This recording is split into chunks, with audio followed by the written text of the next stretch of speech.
So what is really going on in the Middle East? Russia supplies all of Europe with gas. The American Zionist goal was to compete with Russia and the Nabucco West pipeline. The aim of the Nabucco pipeline is to diversify the natural gas supplies and delivery routes for Europe, thus reducing European dependence on Russian energy. The main supplier was expected to be Iraq, with potential supplies from Azerbaijan, Turkmenistan, and Egypt. Russia had other plans and did a backdoor deal with Turkmenistan and bought 80% of the gas for 10 years. Iran also did not agree with the pipelines going through its territories, so they preferred to go through Iraq and Syria.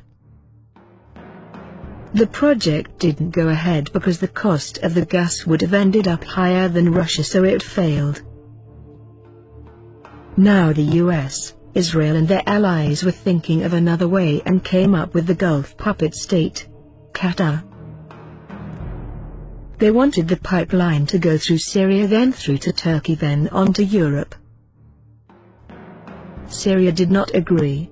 The rest is bloody history.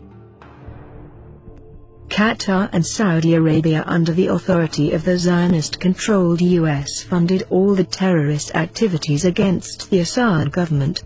With the Zionist-run world media empire, the cover story for this bloodshed was covered by fairy tale stories to the 96% to the walking zombies across the globe. Turkey is one of the US puppet regimes who agreed to this project, because it would have received over $603 million in payment for the pipeline to cut through Turkey. Turkey would have also have got the gas cheaper than they are currently getting from Iran. Meanwhile in Syria, things are going well for the Syrians on the ground. In less than 90 days the Syrians will have a force of 150,000 newly trained volunteers, ranging in age from 18 to 26, to augment their regular army. This will greatly increase Syria's ability to respond quickly to attacks from NATO's mercenaries. Israeli Prime Minister Netanyahu, while in Shanghai, was given a sharp dressing down by Russian President Vladimir Putin, a warning that Russia would not tolerate further Israeli attacks on Damascus and would respond. Both Netanyahu and Secretary of State John Kerry wanted Russia to back down from their support for Syria. And fortunately for us, they were sent home with a stern warning. The Russians have sent 12 additional ships into the Mediterranean. A game changer. Their state-of-the-art missiles, which they made a top priority in their defense policy, as the new missiles are revolutionizing the next generation of warfare. The ships will be carrying their state-of-the-art weapons like the S-400s, where a pilot only has 2 or 3 seconds to live, once the beep-beep, that they are locked onto at tremendous speeds.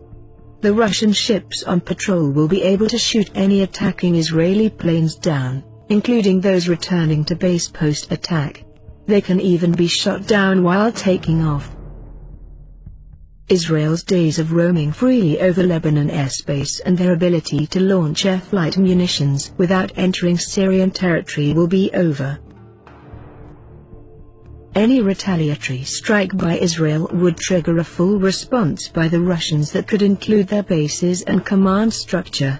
Their updated Iskander missiles are stated to have speeds in the Mach 6 to 7 range, but our sources say over Mach 8. To evade anti-missile fire they can pull 30+ G-turns and make a 90-degree dive onto a target while doing so. The Israeli bullies have never had to stand up to a modern military, but they may get their chance. Remember, Judaism and Zionism are not the same thing. Let me repeat what I have been saying for years. There will be no war against Iran. Through sanctions, Iran has developed their own arms-making industry. They have advanced technology that can bring down the most sophisticated drones. They also possessed scalar and EMP technology that can stop a high-tech ship in its tracks, not only a ship but can shut Israel's cities down. They did electronically hijack that CIA drone which Obama demanded they return. Instead, the Iranians have built new drones with advanced attack and surveillance capabilities. They even have a new stealth drone. Iran, Syria and Hezbollah have at least 150,000 missiles they can fire at Israel and at US forces in the region. They can sink every US ship in the Persian Gulf and the Eastern Mediterranean. They can take out all 35 US military bases in the region ranging from Afghanistan and Iraq to Bahrain and Turkey. Iran has lots of Mach 3 solid-fuel missiles with advanced guidance systems. They have Russian-made anti-ship missiles and high-speed supercavitating torpedoes. They have 130-mile range rocket artillery with 1,322-pound warheads. Our ships would be blown out of the water in the first 90 seconds. All 35 of our bases would cease to function in 5 minutes. And things look even worse for Netanyahu on the Israeli front against Lebanon and Syria. Hezbollah has at least 50,000 missiles they can fire if attacked. So why is Russia, China, and Iran backing Syria? Are you ready for the answer? Syria has discovered that it has the biggest gas reserve in the whole world. They found 14 oil fields in the Syrian territorial waters. They discovered the main center of the gas in Qara, Syria near Homs. Only 4 of the oil fields can produce as much as Kuwait in one day alone. 1.6 million barrels a day.